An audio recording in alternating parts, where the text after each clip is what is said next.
In the quiet garden of the soul, the teaching of Jesus resonates like a warm and sacred melody. What God has joined together, let no one separate.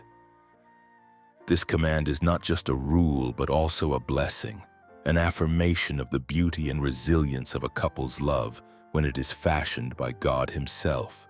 Marriage, in this view, is not merely the union of two people, but a sacred covenant where God is both the witness and the invisible thread connecting two hearts. He invites us to look at married life with eyes full of faith, love, and responsibility. Every marriage is a work that God has begun, and He entrusts humanity with the responsibility to cultivate and preserve this work, keeping it intact against the storms of life. It is a long journey, with times of joy and sorrow, with challenges and moments of weakness. But it is precisely in those moments that the Lord's teaching reminds us of the beautiful beginning, of the steadfast vows made under the loving gaze of our Father in heaven. The love between husband and wife, therefore, is not just a romantic emotion, but a lasting commitment, a daily exercise in patience and forgiveness for one another. It demands sacrifice, the letting go of the self to build a home filled with the love of God and of people. For when two have become one in the Holy Covenant, they are no longer two, but one flesh. As St. Paul advised, husbands, love your wives, just as Christ loved the church and gave Himself up for her. This is the most wonderful model for marital love, a love that is selfless, faithful, and eternal. Continuing this warm stream of emotion, let us delve deeper into the sacred teachings of Jesus. This teaching is like a tiny seed, but when sown into the soil of a listening soul, it will grow into a mighty ancient tree spreading countless philosophical branches, each a profound lesson in love, commitment, and the grace of God. Here are the philosophical streams that flow from the immortal teaching. What God has joined together, let no one separate.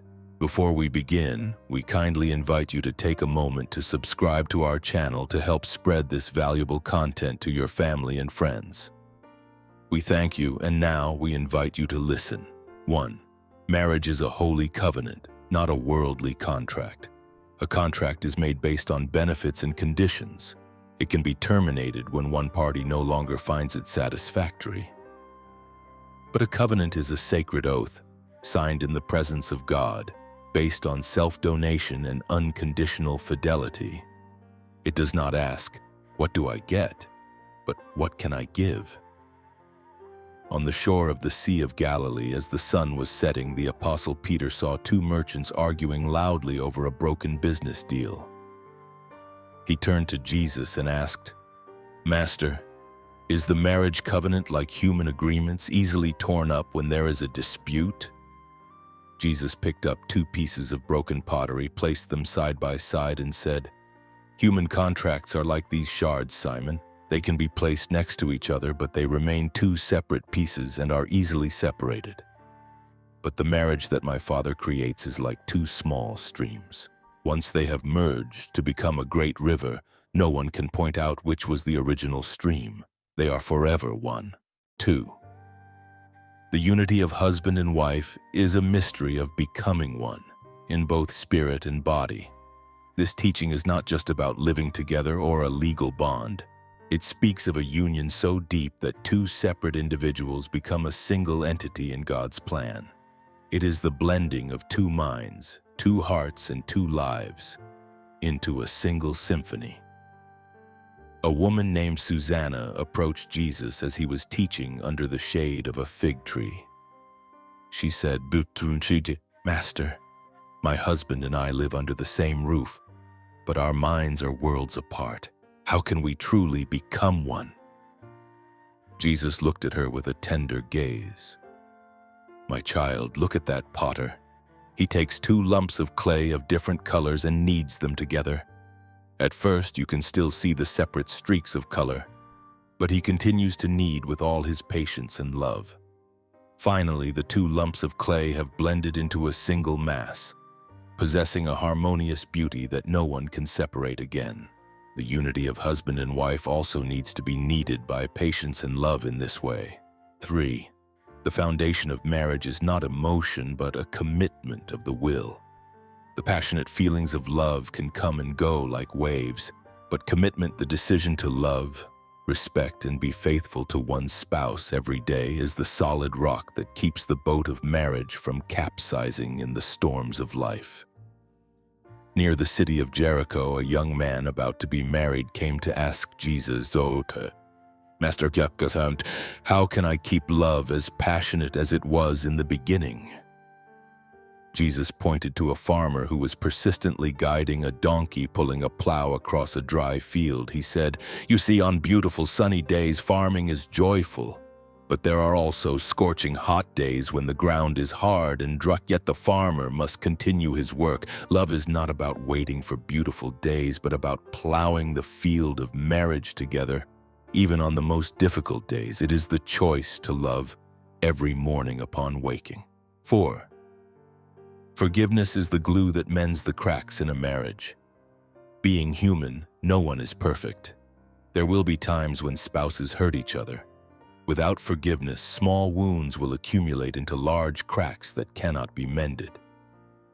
Forgiveness is the act of bringing God's grace into the relationship, healing and renewing love. The Apostle Andrew came and asked the Lord, "Master, if my brother sins against me, how many times must I forgive him? Is 7 times enough?" Jesus replied, "I tell you, not 7 times, but 77 times.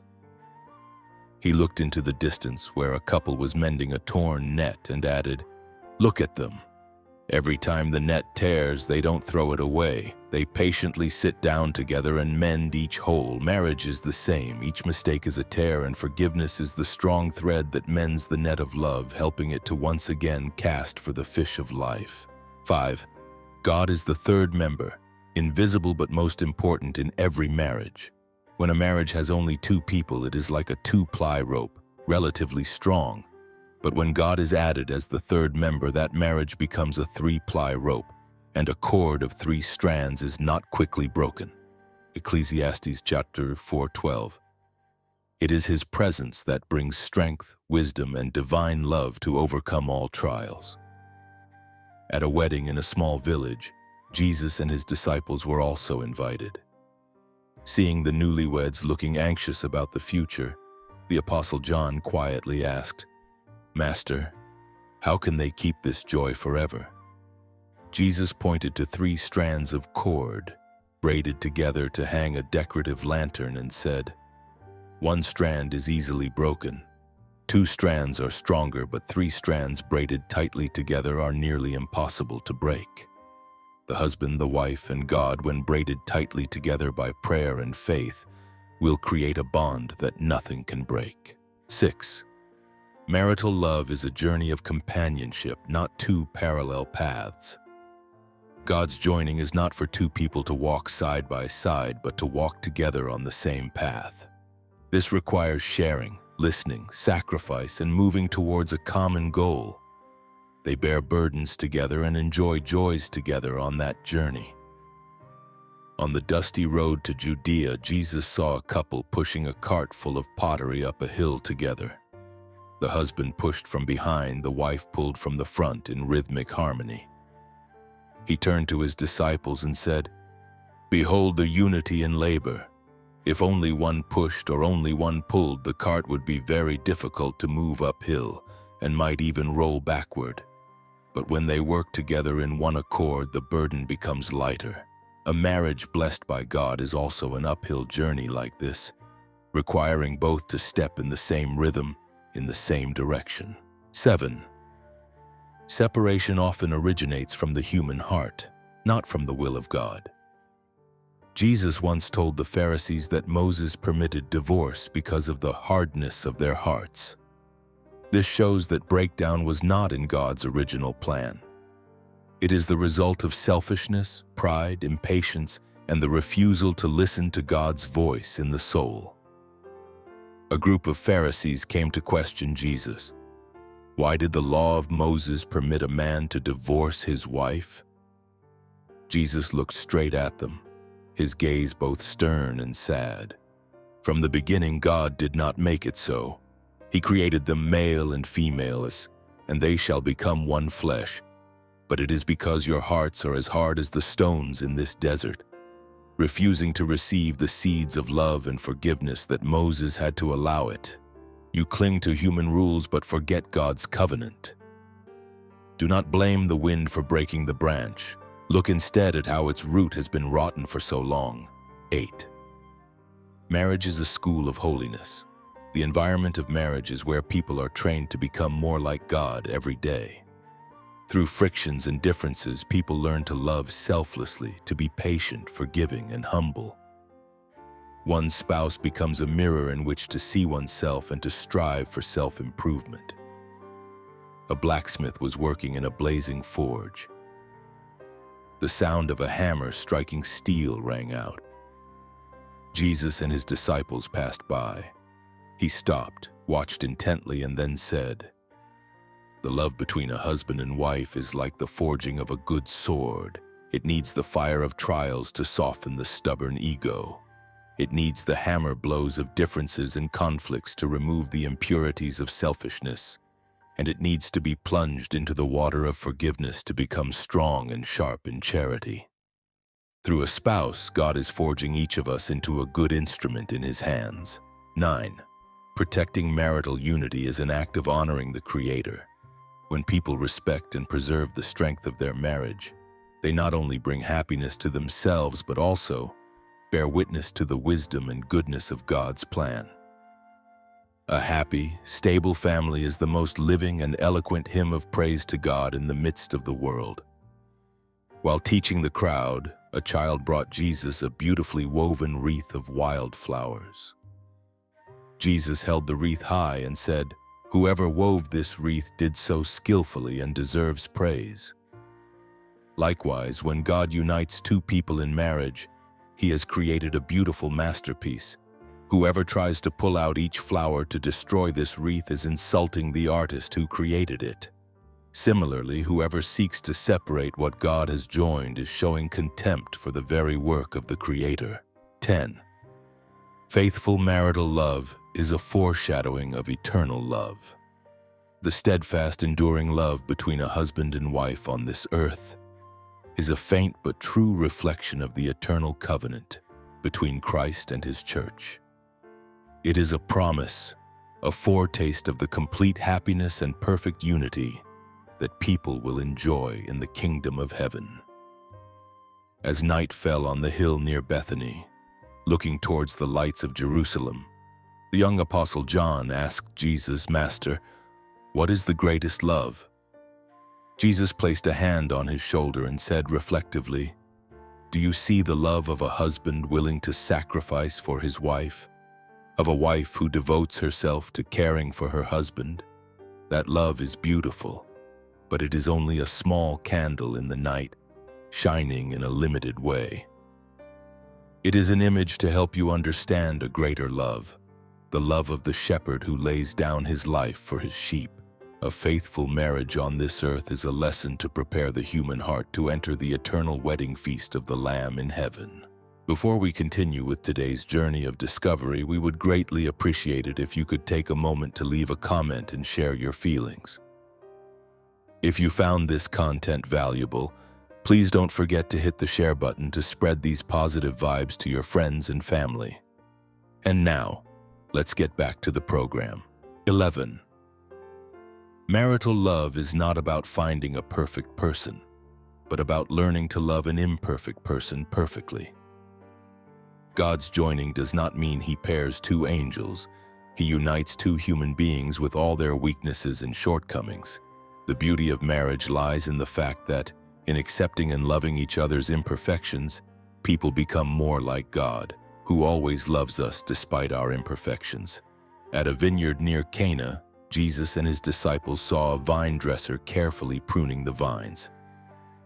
Thomas, the doubter, asked, "Master, why is he cutting off branches that look healthy?"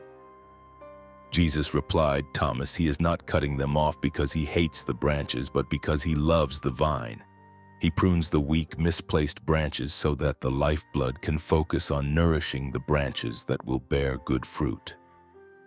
In marriage, it is the same. Do not look for a spouse who has no branches that need pruning. Instead, together, with love and patience, help each other prune away bad habits so that you both may bear the fruit of holiness. 12. Silence in marriage can be a garden for nurturing understanding or a desert of distance. There are two types of silence. One is the silence of peace, when two souls are so connected that they can feel each other without words. The other is the silence of an invisible wall, of unspoken hurts. Building empathetic silence and breaking down the walls of distant silence is an art that every couple must learn. In the house of Mary and Martha in Bethany, Martha was busy and worried while Mary sat silently at the Lord's feet. Martha complained. Jesus, after reassuring her, said to her, "Martha, you are worried about many things." Mary's silence is not laziness, it is listening. In marriage, it is the same. There are times to speak, but there are also more precious times to be silent together, to listen to the voice of God and the voice of each other's hearts. Do not let the silence between you become a space of resentment. Turn it into the necessary quiet space for love to deepen. 13. Small daily gestures of love are the bricks that build a strong marital home. A great marriage is not made of grand heroic acts, but of countless small acts done with great love. A kind word, a held hand, a look of sympathy. These are the cement that binds a couple's life together. Seeing Peter's wife mending a small tear in her husband's cloak, Jesus said to the disciples sitting nearby, "A small hole, if left unattended, will tear the whole garment. But if it is mended right away, the cloak will be strong again." Do not underestimate small acts of care, a timely apology, a sincere thank you, a cool glass of water given. They are the needles and threads of love, mending the invisible wear and tear of daily life, keeping the garment of your marriage whole and warm. 14.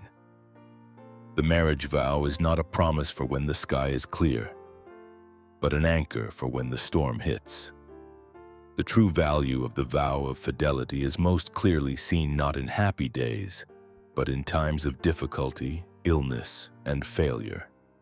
That is when the promise becomes a support, a lighthouse that helps the couple not to get lost in the stormy sea of life. A sudden storm arose on the Sea of Galilee. The apostles were terrified as the boat was tossed about. Jesus stood up and calmed the winds and the waves. After it was calm, he said, "Where is your faith?" He looked at them and continued, "The marriage vow is like this iron anchor. You don't need it when the lake is calm, but when the storm rages, it is what will keep the boat from being broken apart by the waves. Trust in the vows you have made and trust in the one who witnessed those vows." 15. Marriage requires letting go of the selfish ego to build a larger us. Before they can become one, each person must accept giving up a part of their personal independence, some of their individual interests, and most importantly, their inherent selfishness. This sacrifice is not a loss, but an investment in a shared happiness that is far greater and more lasting. A rich young man came to ask Jesus how to gain eternal life, but went away sad when he was told to sell all you have.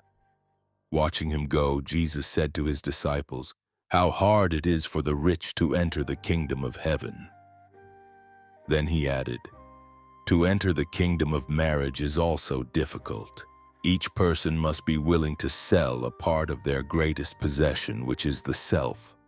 If both cling to their own egos, they will never have enough room for the other in their hearts, and their shared home will become cramped and suffocating." 16. Looking in the same direction is more important than looking into each other's eyes.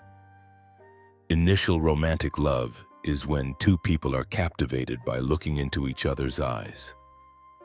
But mature and lasting love is when they hold hands, no longer just looking at each other, but looking together towards a common purpose, a common ideal, a shared future, and towards God. On a hill, Jesus pointed towards the distant city of Jerusalem and asked his disciples, "What do you see?" Some said they saw walls. Others said the temple. He said, "Two people are walking on the same road. If they are only absorbed in looking at each other's faces, they will easily stumble or get lost. But if they both look towards the destination ahead, they will guide each other, keep each other balanced, and reach the destination safely." A happy marriage is when husband and wife look together in one direction, and that direction is the kingdom of heaven. 17. Differences in marriage are not walls that separate, but colors that make the painting of love richer. God did not create two identical people. He joins two people who are different in personality, interests, and background, so they can complement each other.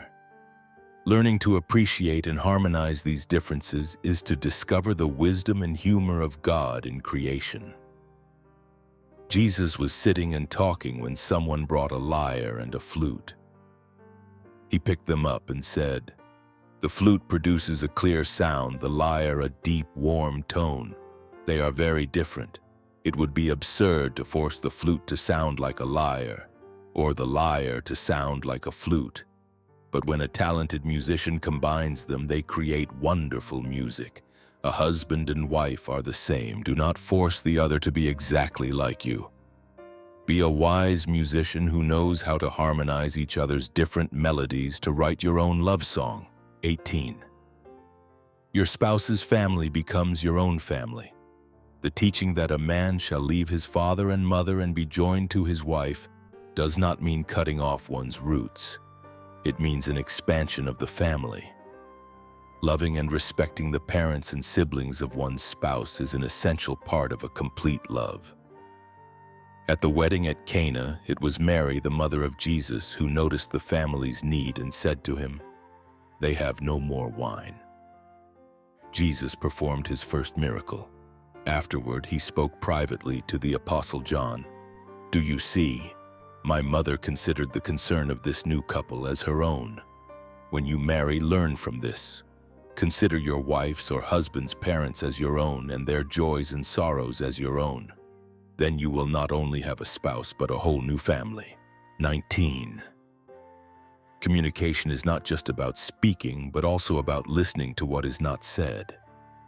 The deepest pains and most secret needs are often not expressed in words. Learning to hear with the heart, to observe the eyes, gestures, and sighs of one's spouse, is the highest level of empathy and love. The Samaritan woman at Jacob's well spoke to Jesus about worship, but Jesus saw the deep pain in her about her marital life. After that encounter, he said to his astonished disciples, "She came asking for a drink of water, but her real thirst was for understanding and respect. In marriage, you and your spouses often talk about everyday things, but listen with your hearts, and you will hear the thirsts that your partner does not speak aloud." 20. Marriage is a testimony. A faithful, loving, and lasting marriage does not only bring happiness to the two people involved, it is also a powerful testimony to the world around them about the love of God. It becomes a source of hope and a shining light for others to follow. Jesus said in the Sermon on the Mount, "You are the light of the world, Masir. Your light must shine before others that they may see your good deeds and glorify your heavenly Father." Later, coming down from the mountain, he said quietly to the married people who followed him, "The love between you and your spouse is also a kind of light. When you are patient, forgiving, and faithful to each other, you don't need to say a word. Your very lives are shining, allowing those around you to see the power and beauty of love that comes from God." 21. Nurturing romance is not frivolous. It is watering the tree of love. Married life, with its worries about daily necessities, can cause the initial romance to fade. Maintaining private moments, sweet words, surprise gifts is not artificial, but a conscious act to keep the flame of love burning brightly. When Mary of Magdala anointed Jesus' feet with precious ointment, some considered it a waste. But Jesus said, "Leave her alone." He then explained to those close to him, "Love needs not only bread to fill the stomach, but also perfume for the soul." Do not think that gestures of love and words of appreciation for your spouse are a waste of time or money. They are the precious ointment that keeps your bond from becoming dry and barren from the cares of life. 22. Praying together is anchoring the ship of marriage to God together. Personal prayer is important, but the shared prayer of a husband and wife has a special power. It is the moment when both humbly stand before God, offering Him their joys and burdens, and together ask for forgiveness and strength. Seeing a family gathered for evening prayer, Jesus said to His disciples, "Again, truly I tell you that if two of you on earth agree about anything they ask for, it will be done for them by my Father in heaven. For where 2 or 3 gather in my name, there am I with them." He added, "This promise is especially potent for 2 people who have been joined by my Father." When a husband and wife kneel together, they are braiding their 2 strands of faith into a strong cable, holding fast to the kingdom of heaven. 23. Children are the fruit of love, not the chains of responsibility. Children are a gift that God gives, the visible result of becoming one. The shared task of raising children in love and wisdom is not a divisive burden, but a common journey that helps the love between husband and wife. To deepen and mature, people brought children to Jesus to have Him place His hands on them and bless them. The disciples rebuked them, but Jesus said, "Let the little children come to me and do not hinder them." He took them in His arms and said, "You see, a child is born from the union of a father and a mother. It carries the image of both. It is a living reminder that they are no longer 2, but 1. Do not see children as a burden. See them as the sweetest fruits that grow from the tree of love that God Himself has planted. 24. In marriage, winning an argument is often a failure of love. The purpose of resolving disagreements is not to prove who is right and who is wrong. The purpose is to find a solution and preserve unity. Sometimes wisdom requires us to sacrifice our pride to protect the peace of the family. The 2 brothers, James and John, asked to sit at Jesus' right and left in His kingdom, causing indignation among the other disciples. Jesus called them together and taught, "Whoever wants to become great among you must be your servant." He looked at them and said, "In a family it is the same. When there is an argument, if you try to win at all costs, to prove you are smarter or more correct, then both husband and wife lose, because unity has been damaged. The real winner is the one who knows how to bow down first, to serve the common peace, just as the Son of Man came to serve, not to be served." 25. Sex in marriage is a sacred language, not an instinctive act. It is the highest expression of becoming one, a complete and exclusive self-giving to one's spouse. It is not just a physical union, but a communion of souls, an act of re-establishing the covenant of love before God. When the Pharisees asked Jesus about divorce, He quoted the book of Genesis. "For this reason a man will leave his father and mother and be united to his wife, and the 2 will become one flesh." After they had left, the disciples asked for more explanation. He clarified, "The becoming one flesh is a sacred mystery. It is not merely the satisfaction of the flesh. It is the moment when 2 people use their bodies to speak a promise that their souls have already committed to. I belong completely to you, and you belong completely to me before God. Therefore, never trivialize or defile this sacred act." 26. Always believe in the best in your spouse. Even when they show their worst, belief is a gift. When your spouse makes a mistake, choose to believe that it is not their true self, but only a moment of weakness. Holding fast to the belief in the good potential that God has placed in them will give them the strength to overcome in return. When Peter denied the Master 3 times, Jesus looked at him. That look was not one of condemnation, but one of pain, yet still full of trust. Later, after the resurrection, Jesus did not bring up Peter's sin. He only asked, "Simon, do you love me?" He chose to believe in Peter's love rather than his act of denial. He taught his disciples, "When your husband or wife stumbles, do not stare at the mud stain on their clothes. Look deep into their eyes where the beautiful image that God created still remains. Use your faith to wash away the stain, instead of using your words to rub it in." 27. Marriage is a garden that needs daily care, not a statue to be carved and then abandoned. Love is not a static state. It is a living entity that needs to be nurtured, fertilized, weeded, and watered daily. Negligence, even a little, can cause the garden of love to become desolate. Jesus told the parable of the sower. Afterward, he explained further to those who stayed.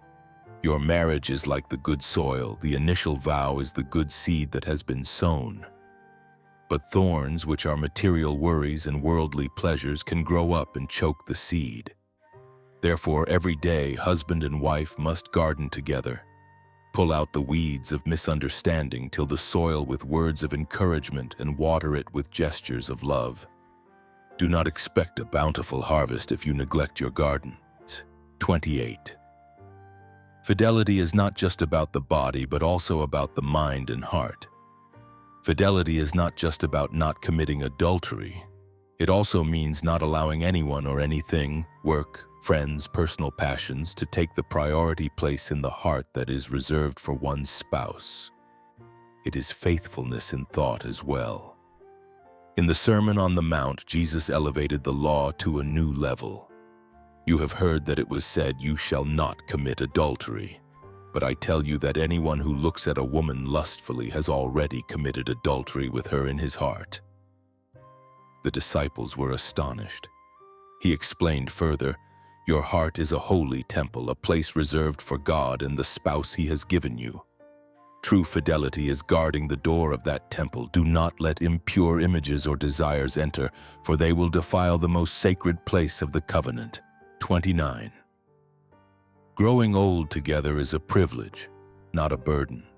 In a world that worships youth, walking through the years together with wrinkles and gray hair is a rare beauty. Each wrinkle is a mark of shared smiles and tears. Gray hair is the crown of an enduring love. Jesus saw an old couple, their backs bent, helping each other walk down the road. They moved slowly but very steadily. He said to his followers, "People often admire the strength of a young man or the beauty of a young woman. But I tell you, the beauty of this couple is even greater. It is not the beauty of a beginning, but the beauty of a journey that is nearing its end. They have walked through sunshine and rain together, and now they are a living testament that love is stronger than time." 30. Earthly marriage is a preparation for the eternal wedding feast. Ultimately, all philosophies of marriage point to a higher truth. The love, forgiveness, and faithfulness that people practice in married life are God's way of teaching the human soul, preparing them to participate in the wedding feast of the Lamb, which is the eternal and complete union between God and humanity. In the final days before his passion, when speaking of the end times, Jesus told the parable of the 10 virgins who went out to meet the bridegroom. He concluded with the admonition, "Therefore keep watch, because you do not know the day or the hour." Later, he said to his closest followers, "Your married life is also a watch. Every day that you love and forgive each other, you are adding more oil to your lamps. Live your marriage like the wise virgins, always ready for the day when the bridegroom of your souls will come to bring you all into the wedding feast of the kingdom of heaven, where there is no more separation, only eternal love and unity." Before we continue with today's journey of discovery, we would greatly appreciate it if you could take a moment to leave a comment and share your feelings. If you found this content valuable, please don't forget to hit the share button to spread these positive vibes to your friends and family. And now let's get back to the program. 31. Marriage does not erase the past, but it creates a future capable of healing the past. Everyone enters marriage with their own baggage, containing both joys and scars. True love does not pretend that these scars do not exist. True love is about creating a safe and loving present and future together, so much so that the scars of the past no longer ache. A potter on the outskirts of Jerusalem was trying to glue back together a precious broken vase. He struggled, but the cracks were still very visible. Jesus passed by, stopped, and said, "My friend, you cannot make the cracks disappear, but if you use a special golden lacquer to fill those cracks, the vase will not only be whole again, but will become even more unique and valuable." He turned to his disciples. A person's past is like those cracks. You cannot erase it. But the love and acceptance in marriage are God's golden lacquer. It does not hide, but transforms the broken pieces of a life into lines of grace, making the shared life more beautiful and resilient. 32. Unspoken expectations are silent thieves that steal the joy of marriage. Everyone has their own expectations and ideas about married life. When these expectations are not shared and understood, they turn into silent disappointment and resentment. Sincere communication about what one expects is like lighting a lamp to dispel the darkness of misunderstanding. At a harbor, Jesus saw two fishermen who were partners arguing. One said, "I thought you were going to mend the nets." The other retorted, "And I thought you were going to prepare the bait." Both assumed the other should have known what they were thinking. Jesus said to those around, "They have no fish, not because the sea has no fish or because they are lazy, but because of I thought." In marriage, it is the same. Never start a day with "I thought you knew" or "I thought you understood." Start with "Let's talk about it." A clear word is better than 1,000 silent assumptions. 33. Respect is the air that love needs to breathe. Passionate love can start a marriage, but it is respect that sustains its life. Respect in the way you speak, the way you act, respect for each other's personal space, opinions, and even weaknesses. When respect is lost, love will suffocate. While Jesus was teaching, someone told him that his mother and brothers were outside looking for him. He did not ignore them, but used the opportunity to teach a lesson. "Who is my mother? Who are my brothers?" Then he pointed to his disciples and said, "Here are my mother and my brothers." He did not belittle his family, but elevated those who listened to the word of God. Afterwards, he went out to meet his family. He taught his disciples, "Even when you are doing God's work, never forget to show respect to your loved ones." The greatest love must be expressed through the smallest actions. You cannot say you love an invisible God while disrespecting the visible spouse right beside you. 34. Don't let small problems accumulate into big mountains. Many marriages do not break down because of catastrophic events, but because of the accumulation of thousands of unresolved annoyances and minor irritations. Like small particles of dust, if not cleaned daily, they will form a thick layer of grime that dims the light of love. On the road, Jesus saw a small crack in a dike holding back water. He pointed to it and said to his disciples, "Right now, a child could patch this crack with a little clay. But if it is left alone, water will seep through, the crack will grow larger. Before long, the whole dike will burst and no one will be able to stop the flood." Disagreements in a family are the same. Resolve them when they are as small as a crack. A sincere apology, a frank conversation today will prevent a flood of tears and separation tomorrow. 35. Protect your marriage from unwise outside interference. Parents, friends, and relatives may have good intentions, but no one understands a couple's marriage better than the couple themselves. Husband and wife must learn to form a solid alliance, knowing how to listen to sincere advice, but also having the courage to protect their own family's decisions and boundaries. In the parable of the prodigal son, The older brother was angry and refused to join the celebration. The father had to go out and reason with him. Jesus explained this aspect of family life more deeply. The father acted very wisely. He listened to the older son's complaint, but he did not let his anger spoil the shared joy. In marriage, there will be times when you face pressure from your own loved ones. Learn from the father. Listen patiently, explain gently, but always put the harmony and happiness of your own small family first. 36. Shared laughter is a healing medicine and an invisible bond. Life has many burdens, but if a husband and wife can laugh together at difficulties and even laugh at their own mistakes, the burden becomes half as heavy. Humor is a manifestation of grace, helping people not to take things too seriously and reminding them that joy always exists. When the disciples argued about who was the greatest, Jesus brought a child and placed him in their midst. He taught them about humility. After that serious lesson, he might have smiled and said, "You see, this child doesn't worry about where he sits. He just wants to play. Don't let adult worries make you lose the ability to laugh like a child. A family that knows how to laugh together is a family that is praying with joy." Laughter in the home is as sacred as prayers said in the temple.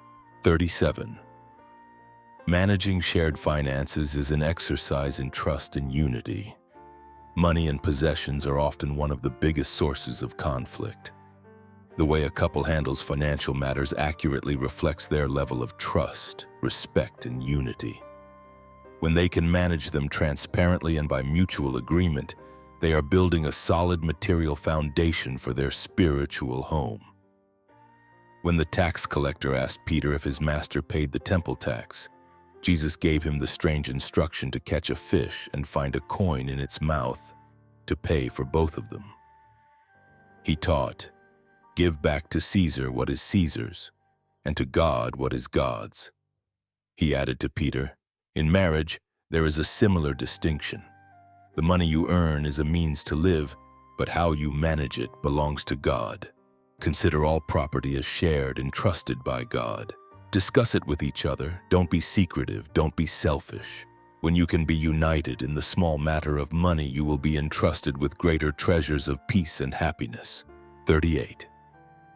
Always keep a secret garden reserved for your spouse, where no one else is allowed to enter.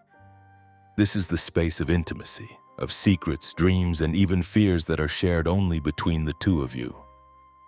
Protecting this sacred space from the curiosity of the world, even from the closest friends, is the way to keep the marital bond special and unique.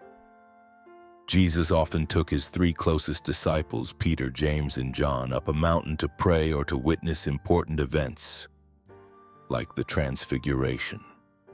This did not mean he loved them more than the others, but that some things needed to be shared in a more intimate circle. He taught, "Have a mountain for just the two of you as a couple.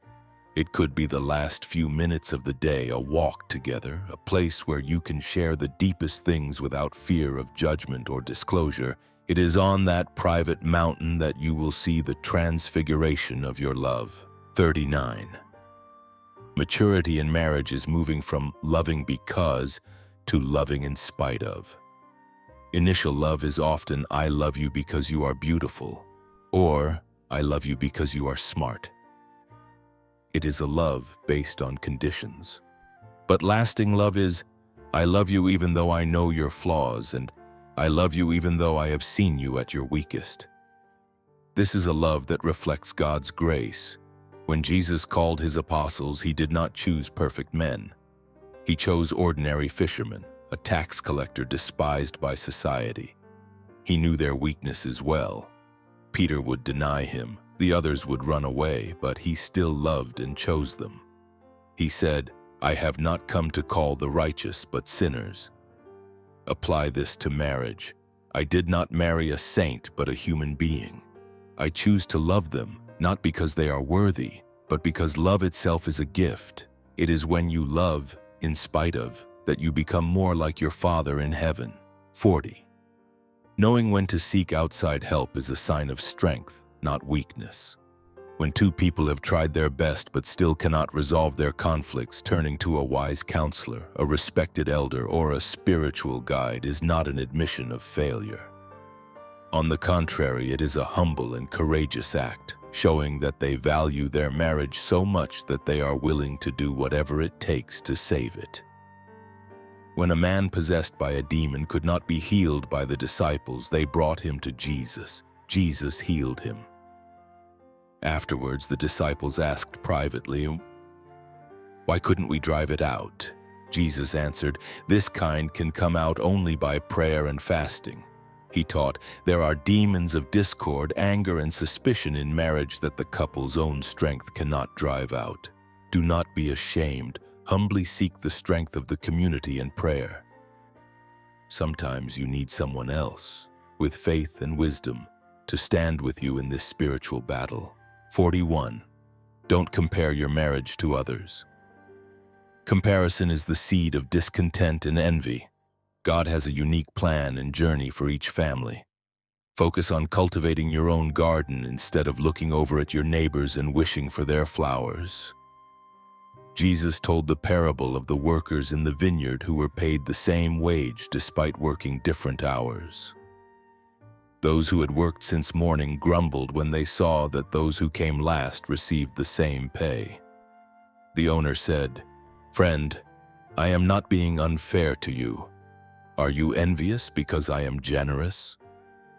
Jesus applied this lesson to life.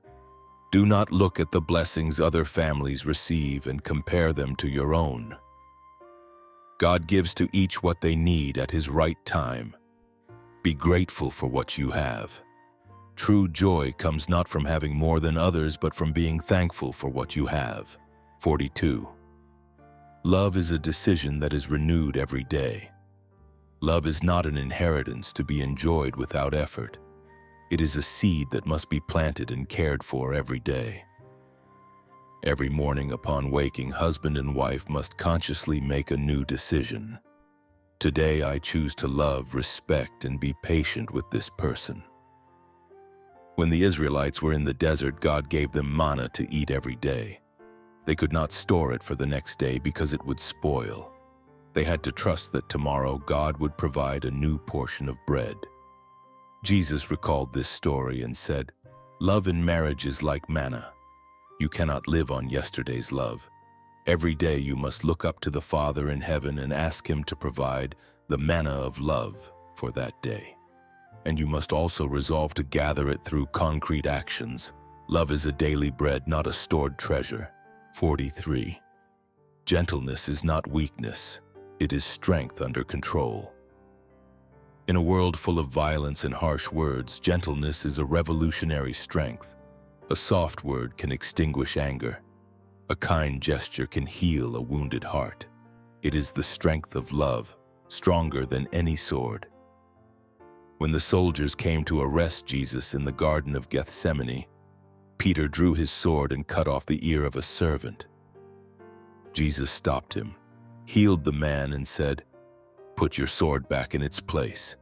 He chose the path of meekness. He taught, in family conflicts, do not be quick to draw the sword of sharp words that wound each other.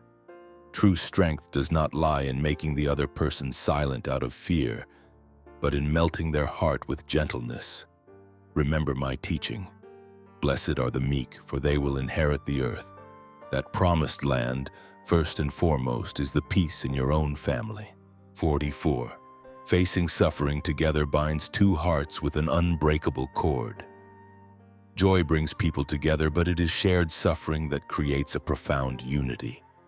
When two people go through loss, illness, or hardship together, and they do not let go of each other's hands, their bond is forged in fire and becomes pure and strong. When his friend Lazarus died, Jesus went and wept with his two sisters, Martha and Mary.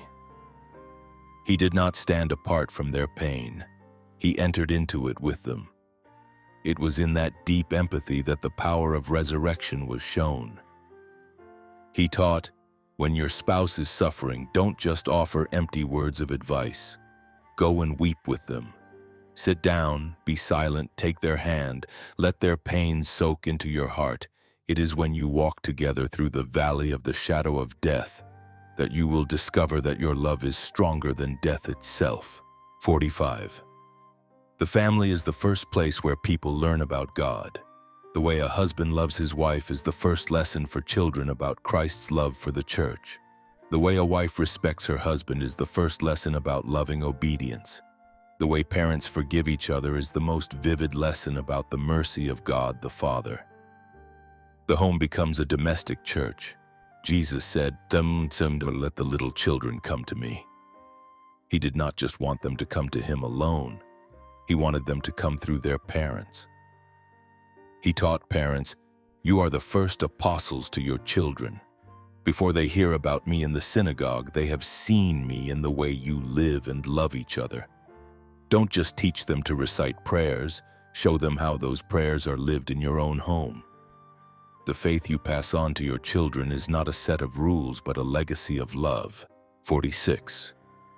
True forgiveness means no longer bringing up past mistakes as weapons in the present. Forgiveness is not forgetting, because the human memory cannot do that. But forgiveness is a conscious decision, not to let past mistakes continue to poison the present. It is burying the hatchet, refusing to use old wrongs to win new arguments.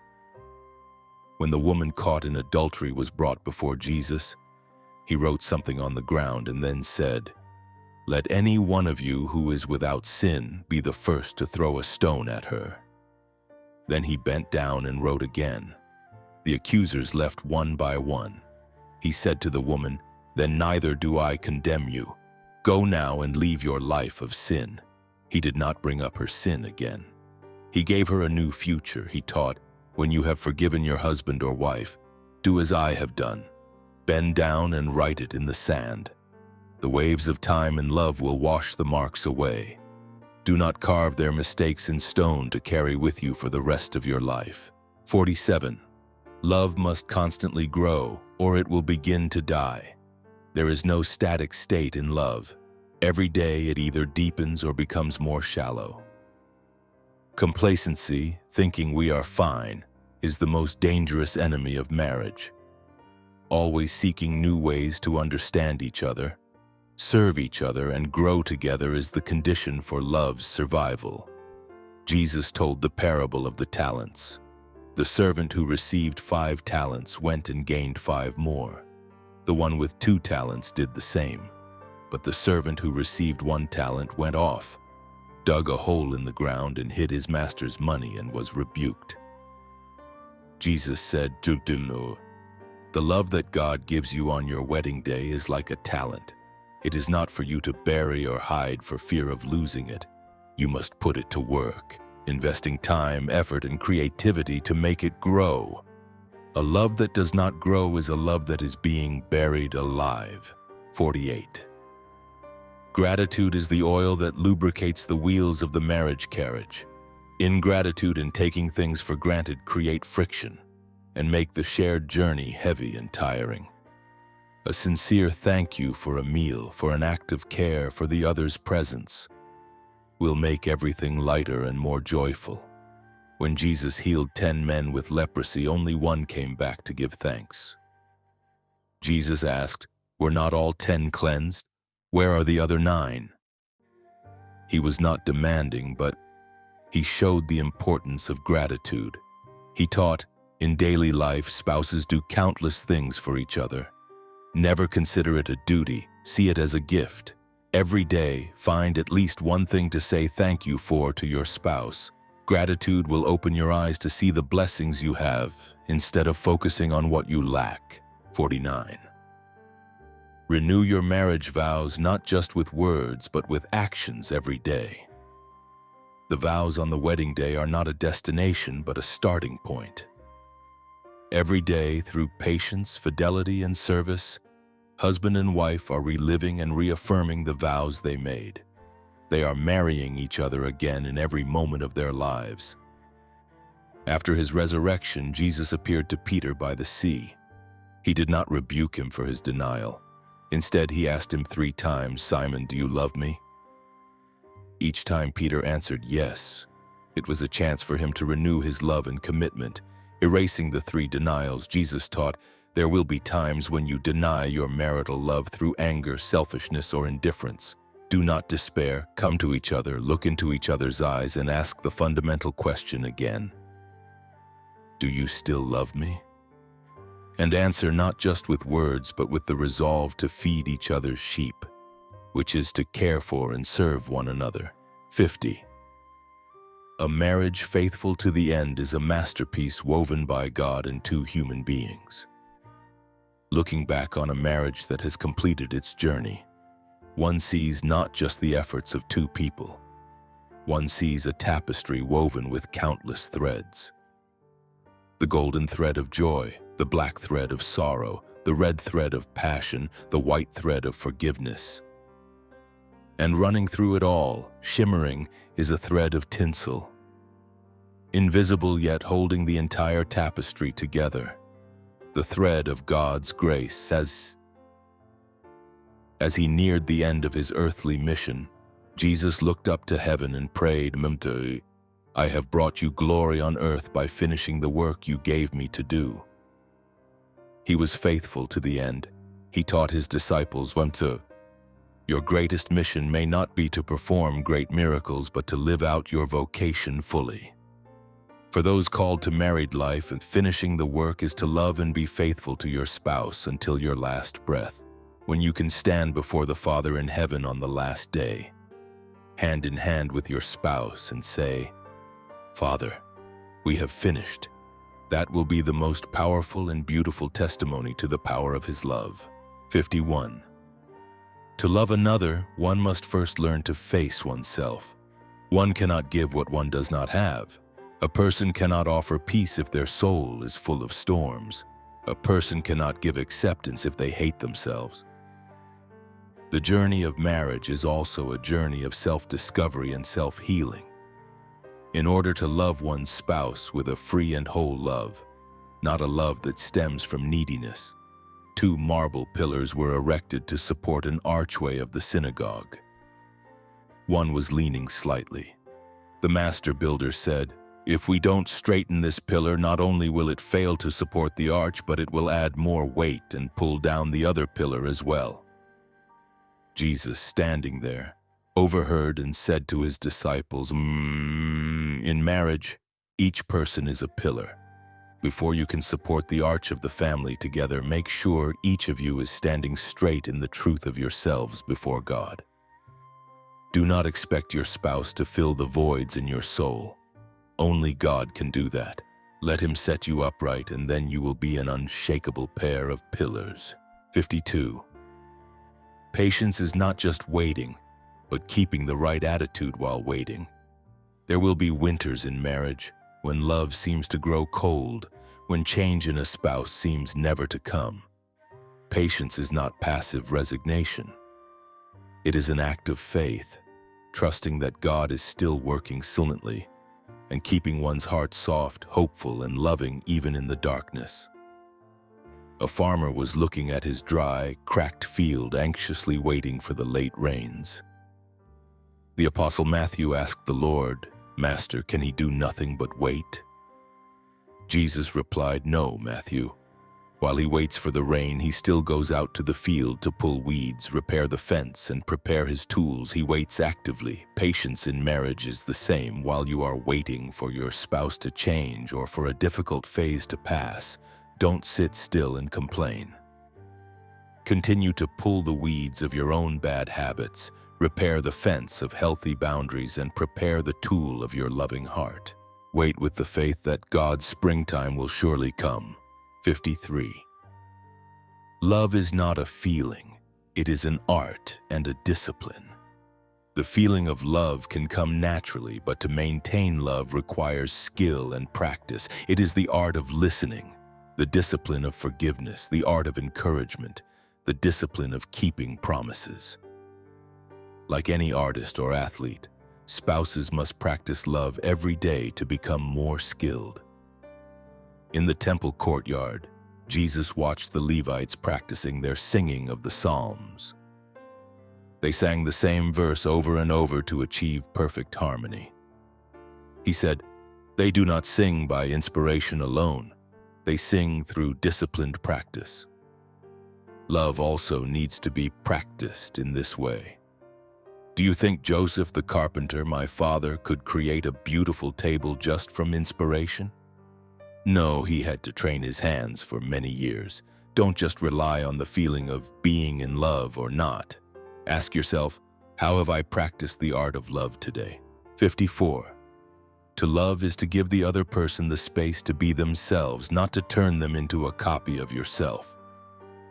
God's joining is for two people to complement each other, not to cancel each other out.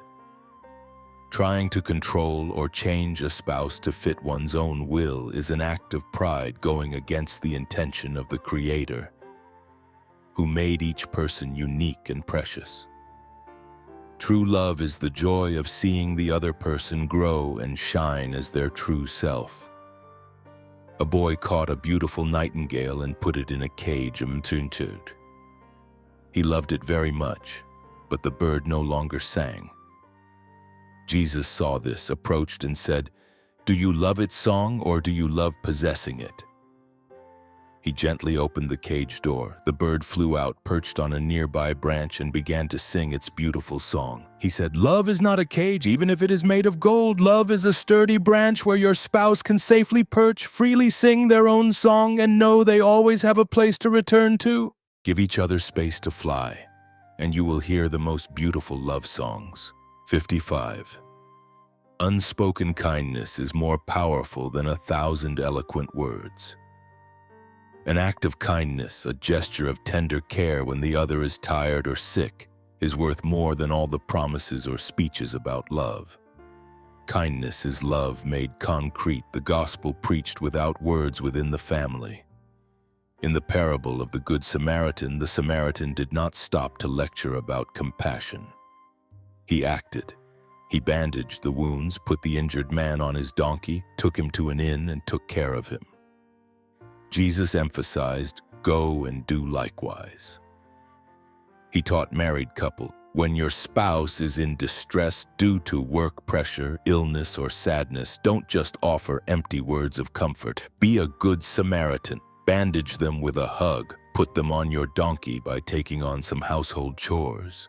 Take care of them with your quiet presence. Visible kindness is a language that even the most suffering hearts can understand.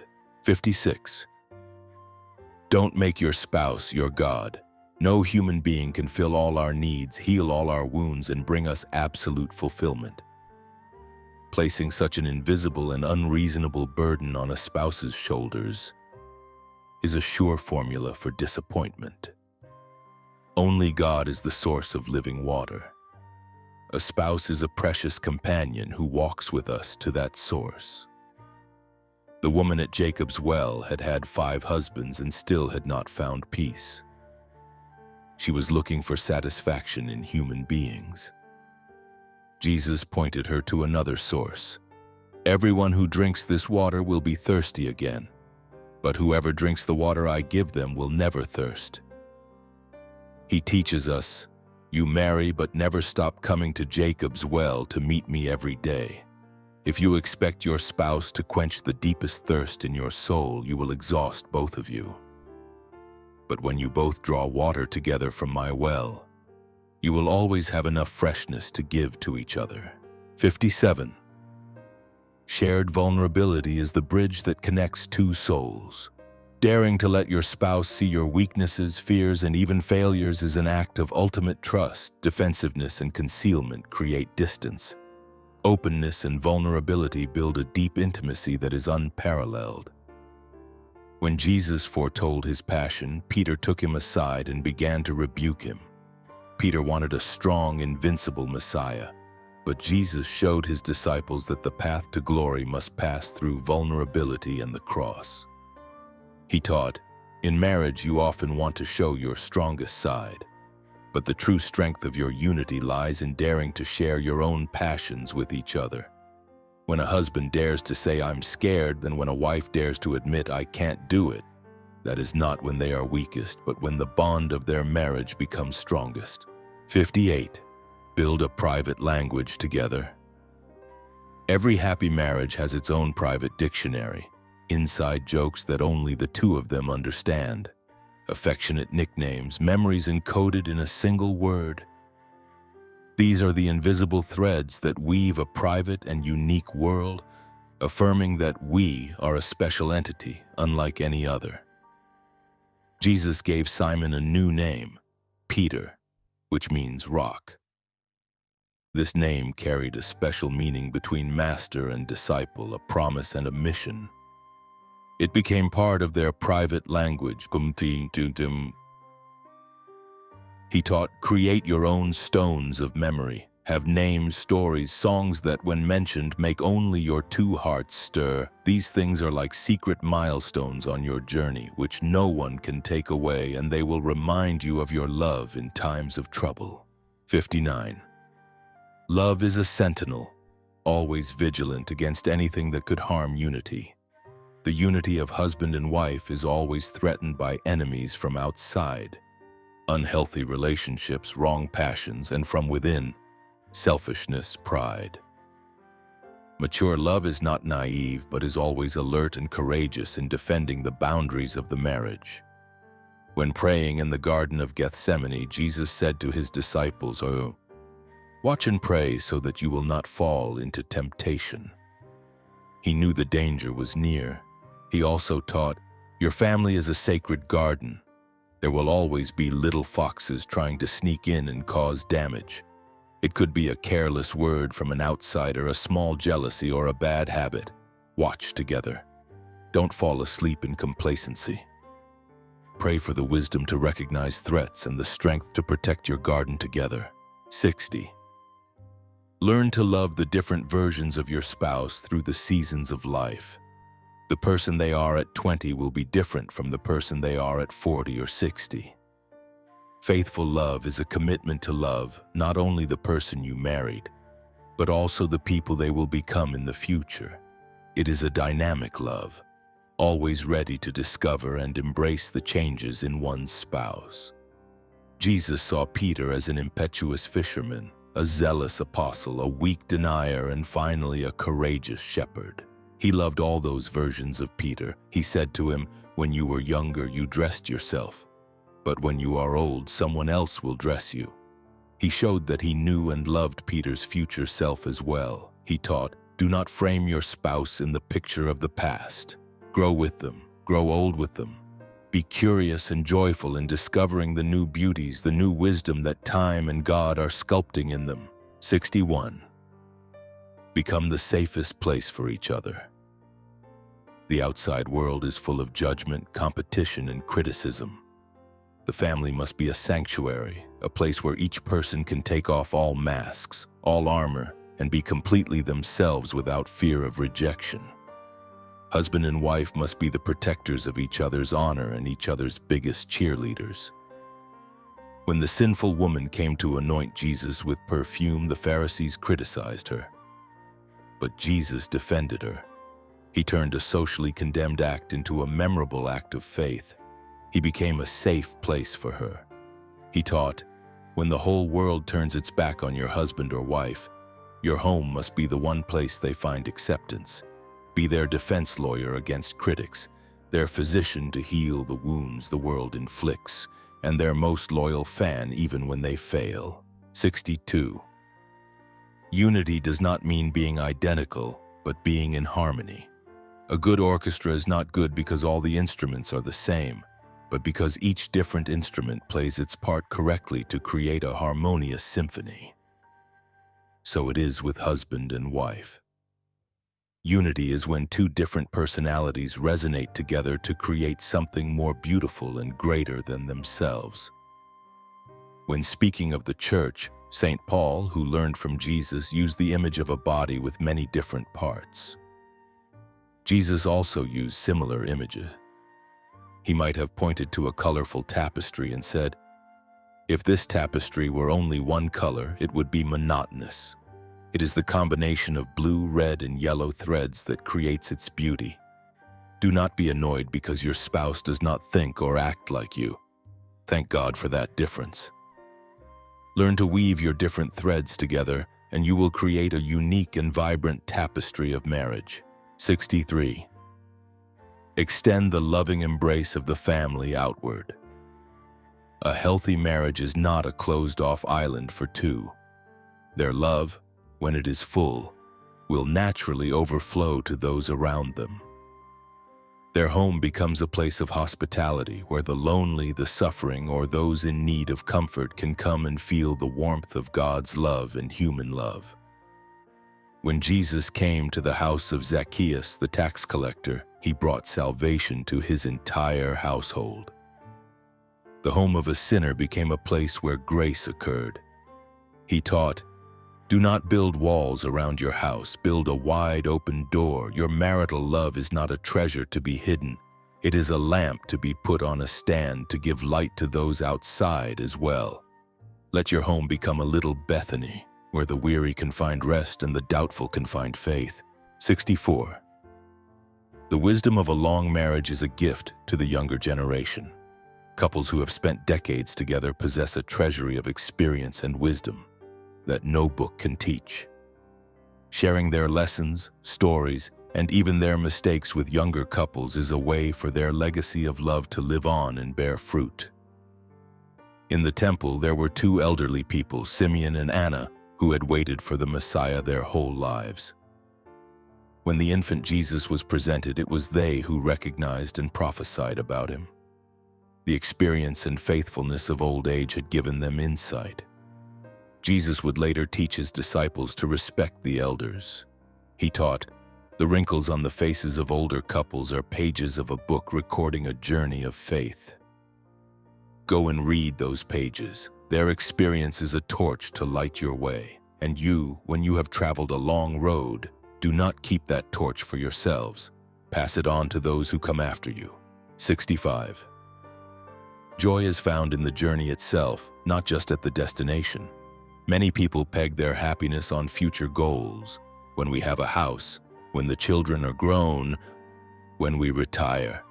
But true happiness is knowing how to find joy and meaning in the simple moments of the present, even amidst difficulties. When the disciples returned from their mission, they joyfully reported that even the demons submitted to them. But Jesus said, "Do not rejoice that the spirits submit to you, but rejoice that your names are written in heaven." He shifted their focus from the results to the reality. He taught, "In marriage, don't just rejoice because you have built a house or raised successful children. Rejoice that today you had one more day to love each other. Rejoice in a shared meal, a conversation, a held hand.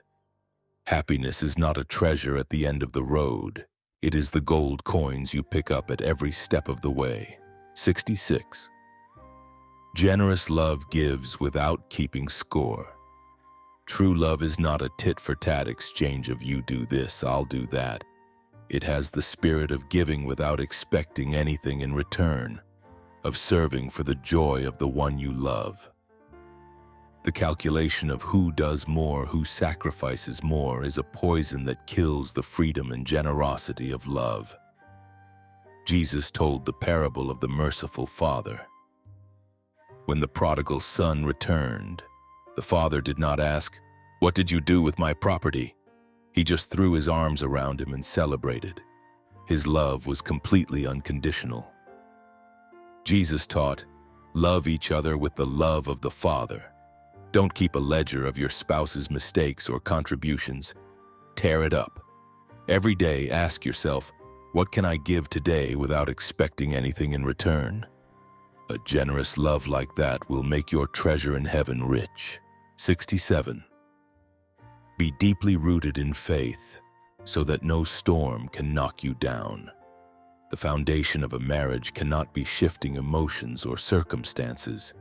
The only foundation strong enough to withstand all the storms of life is the rock of faith in God. When husband and wife build their house together on this rock, they are building for eternity. Jesus concluded the Sermon on the Mount with the parable of the wise and foolish builders. The wise man built his house on the rock, the foolish man on the sand. When the storm came, the house on the sand collapsed, but the house on the rock stood firm. He said decisively, "Your marriage is also a house. Are you building it on the sand of wealth, beauty, fame, or fleeting emotions? Or are you digging deep and laying its foundation on the rock of my word and trust in the Father in heaven?" Don't wait until the storm hits to find out your foundation is weak. 68. See your spouse through the eyes of God. People often see each other through the lens of shortcomings, annoyances, and unmet expectations. But God sees each person through the lens of unconditional love and the potential for holiness He has placed within them. Learning to see your spouse as God sees them will change everything. When everyone saw Zacchaeus and saw only a sinful tax collector, Jesus looked and saw a son of Abraham. When everyone looked at Mary Magdalene and saw only a sinful woman, Jesus looked and saw a soul thirsting for love. He taught, "Ask the Father in heaven to lend you His eyes for a moment each day. Ask to see your spouse not as someone who annoys you, but as a beloved child of God for whom I shed my blood for their redemption." When you see with those eyes, anger will dissolve, giving way to compassion. 69. Your marriage is part of God's larger story. Each marriage is not a separate, isolated story. It is a chapter in the great story of the covenant between God and humanity. Every act of love and faithfulness by a husband and wife is a brushstroke that helps to write the story of salvation, testifying to the world that God's love is real and trustworthy. Jesus told His disciples, "I am the true vine and my Father is the gardener. I am the vine, you are the branches." He showed that each person's life is connected to Him and to each other in a grand plan. He taught married couples, "You are not two separate trees growing alone. You are two branches on the same vine, which is me. Your love not only nourishes your family, but also transfers my lifeblood to the world." Live in such a way that when others look at your marriage, they see not just two people in love, but an image of the vine and the gardener himself. 70. The final amen of love. Marital love, in its deepest sense, is a lifelong amen, a yes. It is a yes to God, a yes to one's spouse, and a yes to the very vocation God has given. To live this amen fully to the end is the highest form of holiness. In the Garden of Gethsemane, Jesus prayed, "My Father, if it is possible, may this cup be taken from me, yet not as I will, but as you will." This was the ultimate amen. His life was a complete yes. He taught, when you stand at the altar and say, "I do," that is your first amen. But there will be times when you must face the bitter cup of illness, misunderstanding, and hardship. It is in those moments that your amen is truly tested. To live faithfully every day is to repeat the prayer in Gethsemane.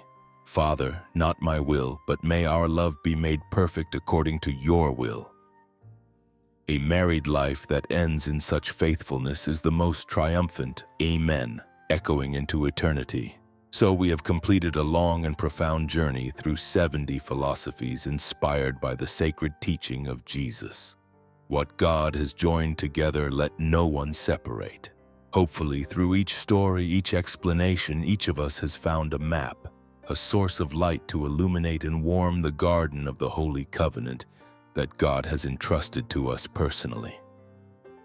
Marriage is not a destination, but a path. A path sometimes strewn with roses, but also with rough, rocky patches. These 70 philosophies are not a strict set of laws, but 70 candles lit from the very fire of God's love, to accompany and warm us on that journey. Perhaps you don't need to remember all 70 points. You only need to hold in your heart 1, 2, or even just a single philosophy that has deeply touched your soul at this moment. Let that teaching become a seed and cultivate it every day with prayer and concrete acts of love. If this series has brought you moments of reflection, peace, and a fresher perspective on marital love, please give this video a like to support us. And please do not hesitate to share this video as a meaningful gift to couples, to those preparing for married life, or to anyone who needs a guiding light on their journey of love. Every share you make is an act of sowing the seeds of the gospel of love. Jesus and me would love to hear your thoughts. Please leave in the comments which philosophy truly moved your soul the most. Your interaction is an invaluable source of motivation for us to continue producing high-quality and profound audio content. And if this is your first time to the channel, please press the subscribe button and the notification bell to continue with us on the journey of exploring faith through quiet and meaningful audio pages. Finally, Jesus and me wishes you and your families, especially those living the vocation of marriage, to always be enveloped in the providential love of the Holy Trinity.